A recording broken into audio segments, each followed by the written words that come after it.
수와 유승민 이야기를 잠깐 하겠습니다. 일단 이 두 사람 이야기하기 전에 손학규 씨 이야기를 하고 싶어요.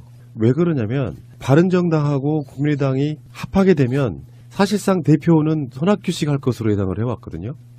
손학규 씨는 도대체 무슨 생각으로 문재인 대통령 등산하는 날 공교롭게도 같이 정상에서 만났을까? 뭐 이런 생각도 드는데. 간 보러 간 거 아니었을까요? 진짜 평생을 간 보다가 진짜 간제비를 만나서 마지막 한 방울까지 간을 보는 이 치밀함. 그래서 그 중앙일보인가요? 거기 인터뷰한 걸 보면은 사실상 안철수의 손을 들어줘요. 이것은 뭐 마이너스의 정치다 뭐 이런 식으로 이야기를 해줄 걸 기대했던 합당 반대파들한테는 좀 실망스러운 이야기긴 한데 이런 거 있잖아요. 손학규 자체가 사실 반문재인 연대의 수계 정도 돼요. 김종인이나 손학규 정도. 근데 지금 손학규 자체가 사실상 안철수의 손을 들어준 상황이란 말이죠. 합당한 새로운 신당의 당대표를 노리고 있다 이런 느낌 저는 지울 수가 없어요. 아, 손학규가요? 손학규 씨가 민주당 탈당하고 나서 기자회견을 한번 했었죠. 개헌에 매진하겠다 막 기자회견했는데 이 사람 기자회견 할 때마다 사건이 터지면서 묻혔던 바로 그 전력이 있었고요.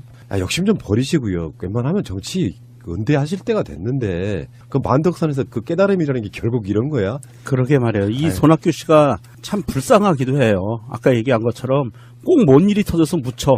그래서 만약에 이 손학규 씨가 당대표가 되잖아요. 당대표가 된 날 뉴스가 아마도 이산가족 상봉 뉴스가 터지든지. 그래서 저는 손학규 대표가 이제 더 이상 뭔가를 안 했으면 좋겠어요.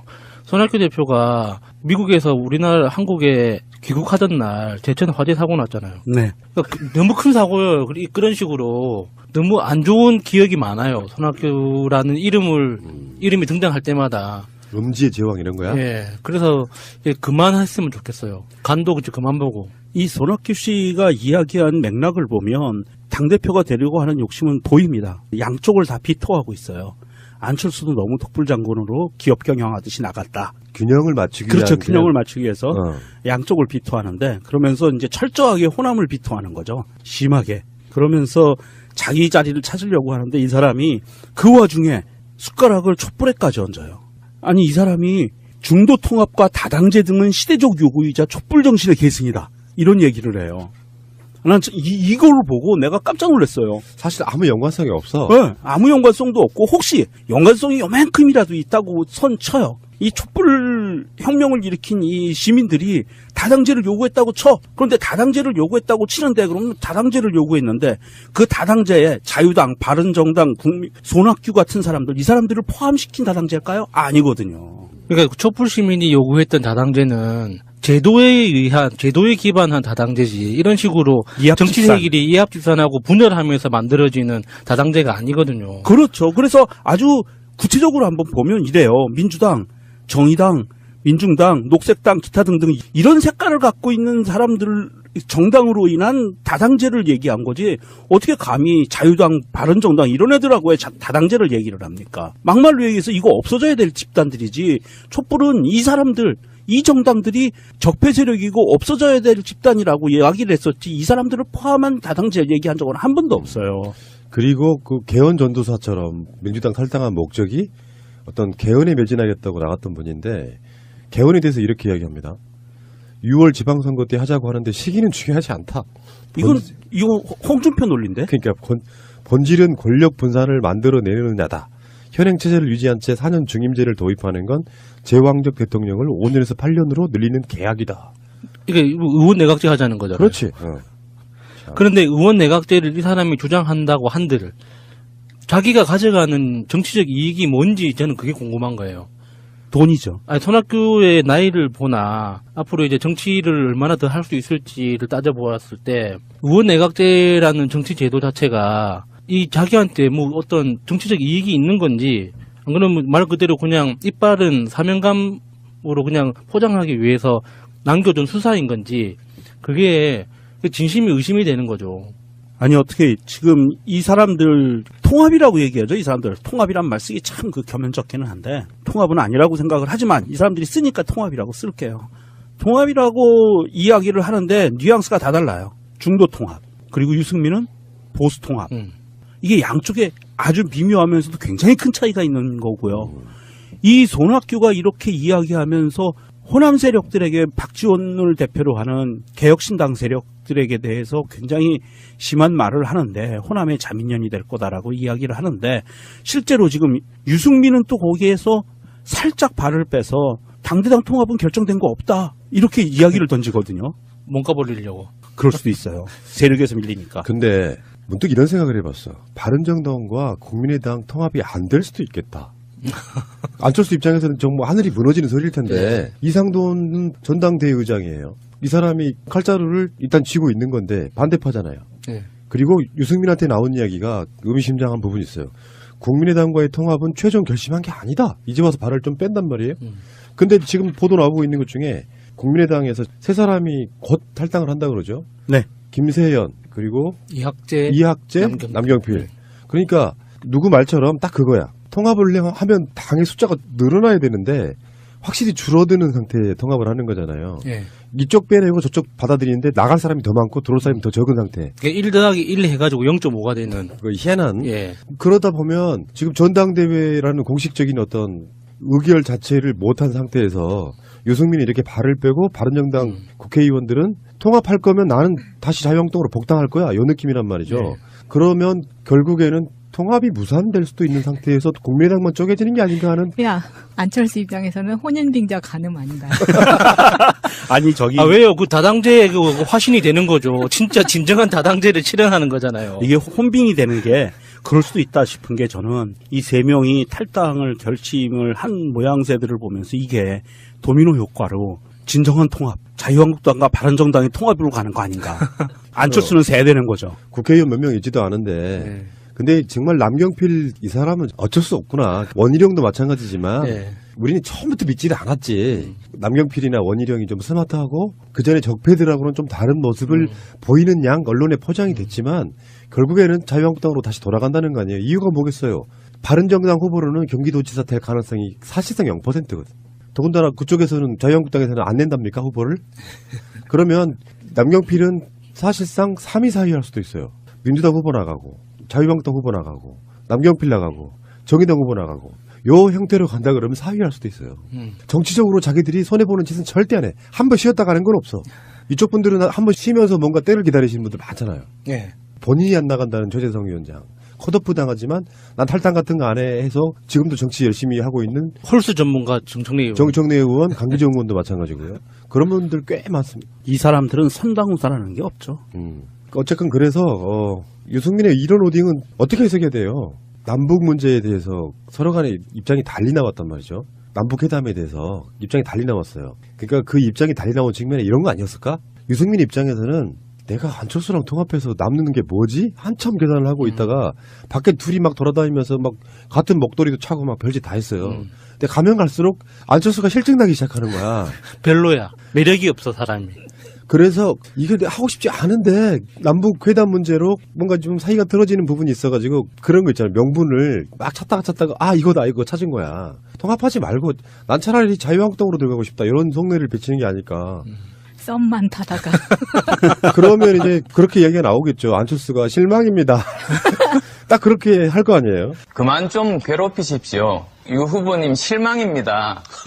정말 그 배신의 쓴맛을 간만 보다가 만약에 느끼는 배신의 쓴맛. 통합이 안 되면 그러면 안철수는 어떻게 되는 거예요? 국민의당 그대로 유지. 집에 가야죠. 세되는 거죠. 네. 그러니까 세가 아니 안철수는 어차피 당 대표를 내려놓는다고 했어요. 네.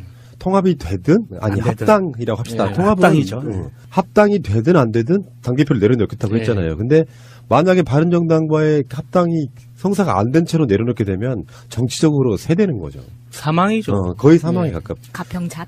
그러니까 이게 고소한 잣. 정치에 있어서의 명분과 흐름이라는 건 그런 측면이 있거든요. 그래도 안철수 간에는 자기 나름대로 제3당의 길을 가는데 서로 합당을 해가지고 보수의 대안이 되겠다 이런 식으로 뭔가 밀어붙였는데 어느 날 갑자기 이게 좌초가 되는 상태가 되면 자기가 명분을 갖고 있던 그게 아젠다가 완전히 깨지는 상태가 되잖아요.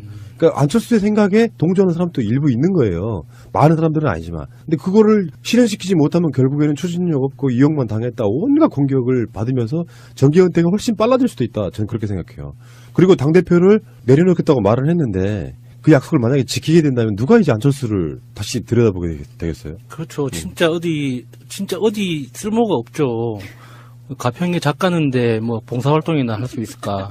그래서 국회의원 재산 순위 보면은 1위 김병관 의원 대략 뭐 주식이 왔다 갔다 하니까 2016년도 재산 공개한 거 보면요 1,678억이고요. 2위가 지금 자유한국당으로 다시 복당하려고 하는 김세현인데요. 김세현은 그 당시 신고할 때 1,400 정도 됐고요. 그 다음에 3위가 중요합니다. 3위가 그 당시 안철수였어요. 1,195억인데, 야, 두 사람이 당을 만약에 김세현이 남아있었다 그러면 어마어마한 부자들이 모이는 뭐 그런 정당이 될 수도 있었겠다. 근데 안철수 입장에서는 김세현 같은 부자가 좀 가짜나 보일 수도 있죠. 안철수는 그래도 명목상 자기가 이제 스스로 자수성가한 케이스인데, 김세현 의원은 완전히 그 아버지 잘 만나서 된 거잖아요. 아버지가 김진재 의원이라고 부산 지역에서는 정말 김진재 모르면 간첩이라는 말이 있을 정도로 굉장히 유명한 의원이었거든요. 돈도 많고 땅도 많고 정치적인 세력도 확실하고 그런 사람이 이제 그 지역구를 물려받은 거죠. 그러니까 남경필하고 똑같은 케이스예요. 아버지 정치를 그대로 물려받은. 똑같이. 예. 남경필하고 나이도 비슷하지 않아요? 남경필도 훨씬 어리죠. 72년생. 예. 그런 부러운 금수저는 정말. 저는요, 만약에 우리 아버지가 그렇게 물려주셨다면 나는 정말 좋은 일 했었을 거예요. 근데 그게 어찌 보면 좀 불쌍할 수도 있어요. 그 김세현 의원은 대학교 졸업하고 바로 정치를 해가지고 사실 할 줄 아는 게 없어요. 그게 그렇겠다. 뭐 사실 뭐 행복할까요, 그게? 사업도 잘 하는 예. 방법을 모르겠고 예. 돈 쓰는 것도 돈 쓰는 건 좀 알겠다. 돈 쓰는 맛이 알겠죠. 예. 정치는 취미겠네요. 하긴 뭐 그런 사람들이야 당선되나 안 되나 한 숟가락 더 얹은 거잖아요. 충분히 살아갈 수 있는데 예. 정치적으로 국회의원 3선씩이나 했어요. 지금 72년생이면은 올해 정도까지가 10년 내리한 거예요. 국회 생활을. 임기가 이제 이번 20대도 반 정도 지나갔으니까. 그러면 72년생이니까 올해 나이로 한 40, 우리나라 나이로 한 47 정도 되죠. 예. 37살 때부터 아버지 지역구에서 국회의원 한 거예요. 예. 칼둔 아부다비 행정청장 대한민국에 들어왔어요. 삼엄한 경비 속에 들어왔다고. UAE의 자료 화면으로만 볼 때는 그 잼뚜껑이라고 하죠. 여자들은 부르는 말이 있잖아. 히잡이라든가. 뭐 부르카나 뭐 이런. 예, 예. 예. 그런 거를 항상 양복 위에다가 또 입고 있잖아요. 예. 잼뚜껑처럼. 근데 오늘 입국할 때 보니까 너무 정장 차림이어서 완전 다른 사람처럼 보이더라고요. 이 칼둔 이 사람은 사실은 이제 이 왕조 국가에서 왕손이 아닌 그 혈통이 아닌 사람이에요. 굉장히 입지전적인 사람이죠. 물론 자기 노력보다는 아버지의 노력에 힘입은 바가 크긴 하지만 행정처장이라는 지위는 이 사람 자기 이름하고 딱 맞는 자리를 골랐어요. 칼 든 사람이거든요. 칼 들고 휘두르는 사람이 칼둔이에요. 오, 저 유머 좋아. 제 개그. 그 칼둔 청장이 입국한다고 하니까 자유한국당이 사실 살짝 본인들의 주장을 거두어들인, 그러니까 국정조사 막 요구하고 있다가 김성태가 한 말이 이런 거예요. 한국당은 칼둔 청장 방안을 열렬히 진심으로 환영한다. 문재인 정부와 UAE 마찰이 수습돼 한순간 외교 참사가 국교 단절로 이어지지 않은 건 다행이 아닐 수 없다. 끝까지 외교 참사의 진상을 밝혀서 다시는 정치 보복에 눈이 어두워 국익을 훼손하는 과오를 범하지 않도록 반드시 바로잡을 것이다. 범하지 않아요. 이게 논리적으로 맞는 말이야. 비문 아니야, 비문? 사실 이 칼둔 청장이 오면 자유한국당하고 이명박이 제일 쫄리는 거예요. 이 사람이 와서 만약에 정말로 청와대를 예방한 자리에서 그냥 있는 거 다 털어놓잖아요. 다 죽어요. 뭐 그렇다 보니까 자유한국당 입장에서도 이게 불안불안한 거예요. 대충 얼개는 거의 다 나왔다고 보거든요. 김종대 의원이 뭐 요즘에 막 발표하고 있는 내용들을 보면 결국에는 이명박과 박근혜에 있어서 아랍에미레이트와 비밀 이명계약이 이명 있었다는 계약. 거죠. 예. 이런 부분이기 때문에 무슨 그걸 국익을 훼손하고 말고의 문제가 아니고 이거는 김종대 의원 말에 의하면 간단히 말해서 자원외교라든지 이런 거 맥락이 같은 자신들의 이익을 위해서 우리 군을 이용해 먹은 거 그런 느낌의 이야기가 될 가능성이 높고 정치인들도 마찬가지잖아요. 그러니까 자기들이 한 말이 있으니까 좀 전에 제가 말씀드린 것처럼 그런 식으로 이야기는 했지만 국정조사 이야기는 쏙 빠진 상태로 왜 그런 거 있잖아. 누구누구가 죽으려면 찍소리 낸다 이런 것처럼 찍소리 한번 내보는 정도의 수준인 거지. 국가 간의 국가의 문제이기 때문에 문재인 정부에서도 이거를 확 오픈할 수가 없는 부분이 있는 거예요. 아랍에미레이트 쪽과의 그 서로 간의 그렇죠. 예. 합의 부분도 있는 것이고 그래서 계속해서 그거를 이야기를 못하고 지금 제가 봤을 때는 벙어리 냉가슴 말 듯하는 부분도 있을 거라고 봅니다. 근데 이 사람이 직접 와가지고 달리 말하면 이렇게 보면 되잖아요. 아랍에미레이트하고 한국과의 관계 외교관계가 틀어졌다. 그래서 그걸 수습하러 갔다. 근데 그게 문재인 정부의 탓이다 이렇게 막 주장을 했었는데 칼둔 행정청장 이 사람이 아랍에미리트 왕실의 가장 신복 같은 사람이라고 네. 하면 그 사람이 오는 것 자체가 우리 사이에 이상 없어를 보여주는 측면이 있거든요. 네. 그래서 지금 이 사람들 말이 좀 애매모호해지는 거고 칼둔과 자유한국당 쪽 사람들과도 한번 만나게 해주는 건 어떨까 싶어요. 김성태 원내대표가 또 아이, 그건- 중동 전문가 아닙니까? 아니 그러면 그러네. 칼둔을 자유한국당 그 사람들을 만나면요 그 자리에서 심장마비 일으키는 사람들이 많아져요. 안 돼요. 아니요. 김성태 원내대표는 중동 전문가여서 이렇게 자기 경험도 있다고 그랬잖아요. 무슨 경우? 중동에서 일한 적이 있어서 잘 안다고. 아. 근데 이 칼둔 행정청장이 자유한국당 사람들하고 미팅을 하게 되면 미스터 리 하는 순간에 심장마비 쫙 일어나요. 그래서 안 돼요. 처벌을 해야지 죽으면 안 되거든. 여담인데 칼둔이 자유한국당 사람들하고 건너서 인연은 좀 있었습니다. 아, 그래요? 네. 보면은 지금 이 사람이 뭐 청장이라고 되어 있지만 무바달라 그룹을 가지고 있는 사람이기도 하고 그리고 우리가 만수르로 유명한 예.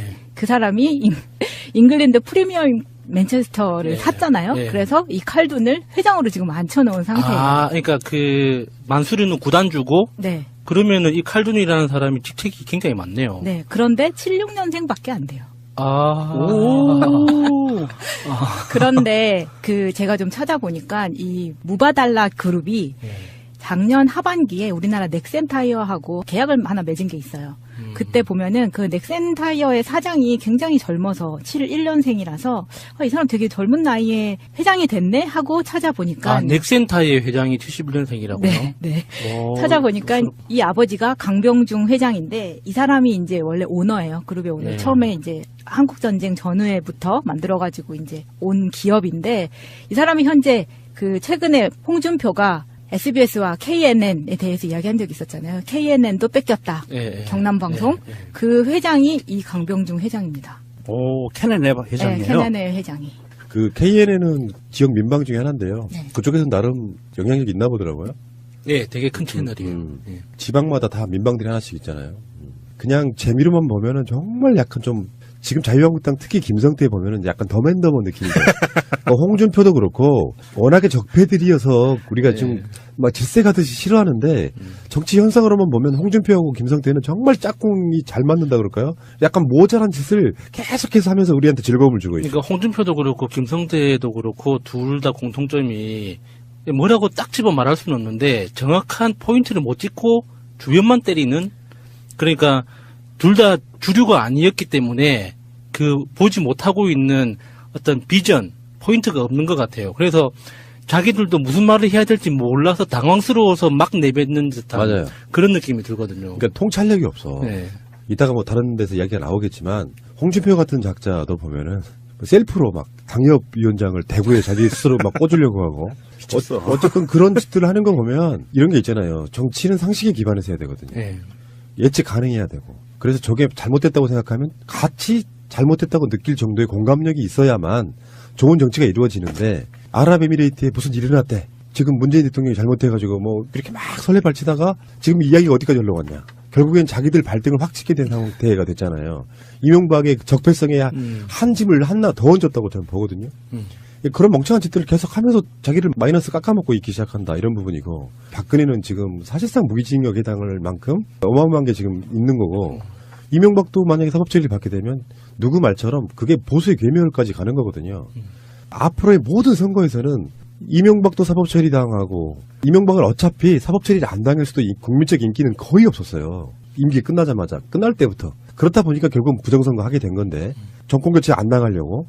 근데 이 두 사람이 사법처리를 받게 되면 이 세력들은 점점 줄어들어서 정말 어떤 특정 지역에서 국회의원 몇 석 나오는 정도로 끝날 가능성이 있습니다. 그래서 지금 용을 쓰는 건데 그럴 때 진심으로 왜 박근혜 탄핵 때 바른정당에 갔던 국회의원들 보면은 국민들한테 절하고 난리 났었잖아요. 근데 그때 그 숫자들이 거의 대부분 다 자유한국당으로 다시 복당하는 과정. 그리고 그러면 정치라도 좀 잘하든가. 김성태부터가 지금 하는 짓이 좌충우돌 약간 모자라 보이는 더맨더머 그 스타일로 계속해서 웃음거리만 되고 있는 거예요. 어쨌건 칼둔 청장이 무엇을 어떻게 남겨두고 갈지도 관심사가 될 것 같습니다. 국민의당과의 통합은 최종 결심한 게 아니다. 이제 와서 발을 좀 뺀단 말이에요. 근데 지금 보도 나오고 있는 것 중에 국민의당에서 세 사람이 곧 탈당을 한다 그러죠. 네. 김세연 그리고 이학재, 남경필. 그러니까 누구 말처럼 딱 그거야. 통합을 하면 당의 숫자가 늘어나야 되는데 확실히 줄어드는 상태에 통합을 하는 거잖아요. 예. 이쪽 빼내고 저쪽 받아들이는데 나갈 사람이 더 많고 들어올 사람이 더 적은 상태. 1 더하기 1 해가지고 0.5가 되는. 그 희한한. 예. 그러다 보면 지금 전당대회라는 공식적인 어떤 의결 자체를 못한 상태에서 유승민이 이렇게 발을 빼고 바른정당 국회의원들은 통합할 거면 나는 다시 자유한국당으로 복당할 거야. 이 느낌이란 말이죠. 네. 그러면 결국에는 통합이 무산될 수도 있는 상태에서 국민의당만 쪼개지는 게 아닌가 하는. 야, 안철수 입장에서는 혼인빙자 가늠 아닌가요? 아니 저기 아, 왜요? 그 다당제 그 화신이 되는 거죠. 진짜 진정한 다당제를 실현하는 거잖아요. 이게 혼빙이 되는 게 그럴 수도 있다 싶은 게 저는 이 세 명이 탈당을 결심을 한 모양새들을 보면서 이게 도미노 효과로 진정한 통합, 자유한국당과 바른정당의 통합으로 가는 거 아닌가. 안철수는 세되는 거죠. 국회의원 몇 명 있지도 않은데. 네. 근데 정말 남경필 이 사람은 어쩔 수 없구나. 원희룡도 마찬가지지만 네. 우리는 처음부터 믿지를 않았지. 남경필이나 원희룡이 좀 그래서 만약에 이 손학규 씨가 당대표가 되잖아요. 당대표가 된 날 뉴스가 아마도 이산가족 상봉 뉴스가 터지든지. 아, 그래서 저는 손학규 의원 대표가 이제 더 이상 뭔가를 안 했으면 좋겠어요. 손학규 대표가 미국에서 우리나라 한국에 귀국하던 날 제천 화재 사고 났잖아요. 네. 그러니까 너무 큰 사고예요. 그런 식으로 너무 안 좋은 기억이 많아요. 손학규라는 이름이 등장할 때마다. 음지의 제왕 이런 거야? 예. 그래서 이제 그만했으면 좋겠어요. 간도 그만 보고. 이 손학규 씨가 이야기한 맥락을 보면 당대표가 되려고 하는 욕심은 보입니다. 양쪽을 다 비토하고 있어요. 안철수도 너무 독불장군으로 기업 경영하듯이 나갔다. 균형을 맞추기 그렇죠. 위한 균형을 맞추기 위해서 어. 양쪽을 비토하는데 그러면서 이제 철저하게 호남을 비토하는 거죠. 심하게. 그러면서 자기 자리를 찾으려고 하는데 이 사람이 그 와중에 숟가락을 촛불에까지 얹어요. 아니 이 사람이 중도 통합과 다당제 등은 시대적 요구이자 촛불 정신의 계승이다. 이런 얘기를 해요. 난 이걸 보고 내가 깜짝 놀랐어요. 사실 아무 연관성이 없어. 네, 아무 연관성도 없고 혹시 연관성이 요만큼이라도 있다고 선쳐요. 이 촛불 혁명을 일으킨 이 시민들이 다당제를 요구했다고 쳐. 그런데 다당제를 요구했다고 치는데 그러면 다당제를 요구했는데 그 다당제에 자유당 수와 유승민 이야기를 잠깐 하겠습니다. 일단 이 두 사람 이야기하기 전에 손학규 씨 이야기를 하고 싶어요. 왜 그러냐면 바른정당하고 국민의당이 합하게 되면 사실상 대표는 손학규 씨가 할 것으로 예상을 해왔거든요.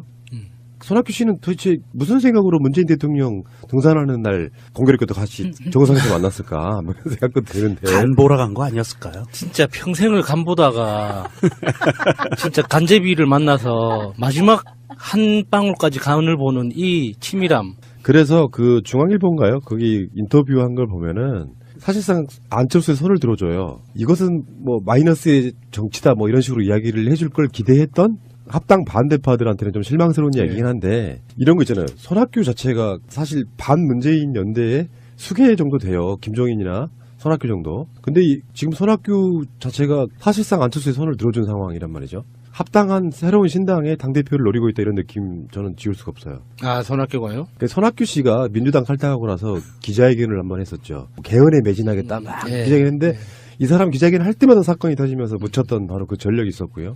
욕심 좀 버리시고요. 웬만하면 정치 은대하실 때가 됐는데 그 만덕산에서 그 깨달음이라는 게 결국 이런 거야. 그러게 말이에요. 이 손학규 씨가 참 불쌍하기도 해요. 아까 얘기한 것처럼 꼭 뭔 일이 터져서 묻혀. 앞으로 이제 정치를 얼마나 더 할 수 있을지를 따져보았을 때 의원 내각제라는 정치 제도 자체가 이 자기한테 뭐 어떤 정치적 이익이 있는 건지 안 그러면 말 그대로 그냥 이빨은 사명감으로 그냥 포장하기 위해서 남겨둔 수사인 건지 그게 진심이 의심이 되는 거죠. 아니 어떻게 지금 이 사람들 통합이라고 얘기하죠. 이 사람들 통합이란 말 쓰기 참 그 겸연쩍기는 한데 통합은 아니라고 생각을 하지만 이 사람들이 쓰니까 통합이라고 쓸게요. 통합이라고 이야기를 하는데 뉘앙스가 다 달라요. 중도 통합 그리고 유승민은 보수 통합. 이게 양쪽에 아주 미묘하면서도 굉장히 큰 차이가 있는 거고요.